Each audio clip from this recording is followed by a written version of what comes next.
किसी राजघराने के इलाके में नहीं जाएंगे, लेकिन इस यात्रा में उन्हें थोड़ी देर के लिए बड़ौदा रियासत से गुजरना पड़ा। ऐसा न करने पर यात्रा करीब 20 किलोमीटर लंबी हो जाती है और इसका असर यात्रा कार्यक्रम पर पड़ जाता है। सत्याग्रह गाजे बाजे के साथ रास में दाखिल हुए। देखो उसके बाद वो लोग निकले, वहाँ से ब्रिटिश के भूभाग से निकले और फिर थोड़ी देर के लिए वहाँ बड़ौदा रियासत से गुजरना पड़ा। ऐसा न करने पर यात्रा करीब 20 किलोमीटर लंबी हो जाती और इसका असर यात्रा कार्यक्रम पर पड़ जाता। सत्याग्रह गाजे बाजे के साथ रास में दाखिल हुए। वहाँ गांधी को एक धर्मशाला में ठहराया गया, जबकि बाकी सत्याग्रह तंबुओं में रुके। रास की आबादी करीब 3000 थी, लेकिन उनकी जनसभा में 20,000 से ज़्यादा लोग थे। अपने भाषण में गांधी ने पटेल की गिरफ्तारी का जिक्र करते हुए कहा, सरदार को यह सज़ा आपकी सेवा के पुरस्कार में रूप में मिली है। उन्होंने सरकारी नौकरियों से इस्तीफा का उल्लेख किया और कहा कि कुछ मुखी और तलाटी गंदगी पर मक्खी की तरह चिपके हुए हैं, उन्हें भी अपने निजी तुच्छ स्वार्थ भूलकर इस्तीफा दे देना चाहिए। उन्होंने कहा कि आप लोग कब तक गांव को चूसने में अपना योगदान देते रहेंगे। सरकार ने जो लूट मचा रखी है उसकी ओर से क्या अभी तक अपनी आंखें खुली नहीं।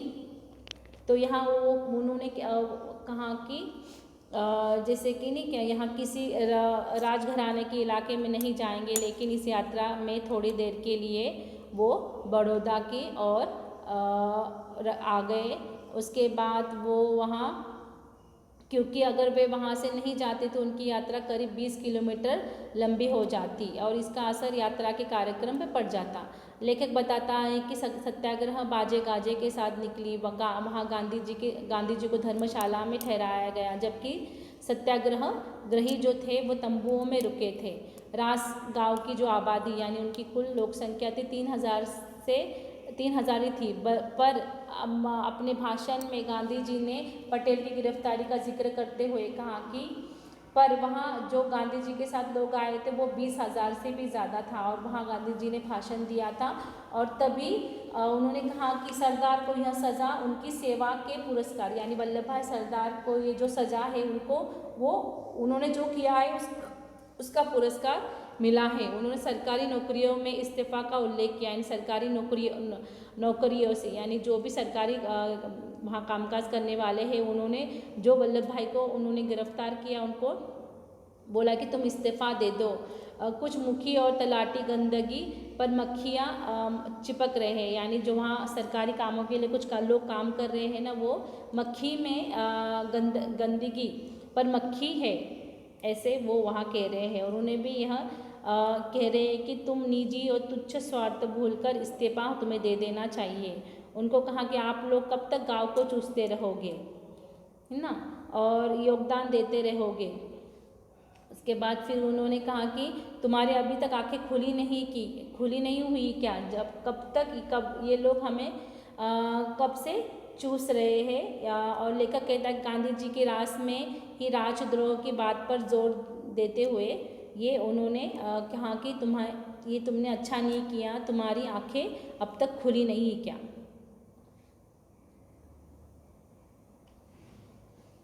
जनसभा में गांधी ने ब्रिटानी कुशासन का जिक्र किया, यानी वहाँ जब थे वो तो उन्होंने वहाँ ब्रिटानी शासक का जिक्र किया। उन्होंने कहा कि इस राज में रंग से राजा तक सब दुखी थे। रंग यानी प्रजा से राजा तक सब दुखी थे। राजे महाराजे जैसे सरकार नाचती है, नाचने को तैयार है, यह राक्षसी राजा है, इसका संहार करना चाहिए। संहार यानी इसका विरोध करना चाहिए, यानी नाश करना चाहिए।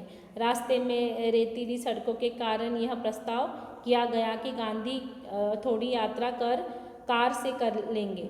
गांधी ने इनसे साफ इनकार कर दिया। उनका कहना था कि उनके जीवन की आखिरी यात्रा है और ऐसी यात्रा में निकलने वाला वाहक का प्रयोग नहीं करेगा, यह पुरानी रीति है। धर्म यात्रा में हवाई जहाज, मोटार और बैलगाड़ी में बैठकर जाने वाले को लाभ नहीं मिलता। यात्रा में कष्ट सहे, लोगों का सुख दुख समझे तभी सच्ची यात्रा कहलाती है। अभी वो लोग यात्रा के लिए निकले, वो दांडी कूच के लिए, पर सभी लोग कहने लगे कि हम लोग गांधी जी का जो यात्रा है मोटर कार से करेंगे। पर गांधी जी ने वहाँ क्या किया, मना किया कि नहीं, ये मेरी आखिरी यात्रा है तो मुझे किसी वाहन का प्रयोग नहीं करना है। ये पुराने ज़माने में है कि किसी धर्म की यात्रा को करने के लिए हम लोग मोटर या बैलगाड़ी का प्रयोग करें। अगर हम किसी को कुछ पाना चाहते हैं तो अगर उसके लिए हमने अगर कष्ट को नहीं सहे तो वो हमारी सच्ची यात्रा नहीं होती है। ब्रिटिश हुक्मरानों में एक वर्ग ऐसा था कि जिसे लग रहा था कि गांधी और उनके सत्याग्रही नदी के किनारे अचानक नमक बनाकर कानून तोड़ देंगे। समुद्र पानी नदी के तट पर काफ़ी नमक छोड़ जाता है, जिसकी रखवाली के लिए सरकारी नमक चौकीदार वहाँ रखे थे। गांधी ने भी कहा कि यहाँ नमक बनाया जा सकता है। गांधी को समझने वाले वरिष्ठ अधिकारी इस बात से सहमत नहीं थे कि गांधी कोई काम अचानक और चुपके से करेंगे। इसके बावजूद उन्होंने नदी के तट से सारे नमक भंडार हटा दिए और उन्हें नष्ट करा दिया ताकि इसका खतरा न रहे। अभी यहाँ गांधी जी ने क्या किया कि अभी मतलब ब्रिटिश को भी पता था कि गांधी जी ऐसे चुपके से कुछ काम नहीं कर सकते, तो वो वहाँ से निकले। और फिर निकलने के बाद वहाँ उनका एक माही नदी के किनारे अचानक वहाँ नमक बनाकर कानून तोड़ देंगे ऐसे ब्रिटिश को नहीं लगा था, पर समुद्र के पानी नदी के तट पर काफ़ी नमक छोड़ देता है, जिसके रखवाली के लिए सरकारी नमक चौकीदारी वहाँ रखे थे। और गांधी ने भी कहा कि यहाँ नमक बनाया जा सकता है। गांधी को समझने वाले जो वरिष्ठ अधिकार इस बात से सहमत नहीं थे कि गांधी कोई काम अचानक और चुपके से करेंगे। इसके बावजूद उन्होंने नदी के तट से सारे नमक का भंडार हटा दिया और उन्हें नष्ट कर दिया ताकि खतरा नहीं रहे। यानी जो सरकारी काम वाले थे उन्होंने वहाँ आकर उनको उन्होंने कहा कि ये कुछ यहाँ तो गांधी जी नहीं आएंगे और कुछ अलग काम भी नहीं करेंगे, और इसकी वजह से वो कहने लगे कि हमें यहाँ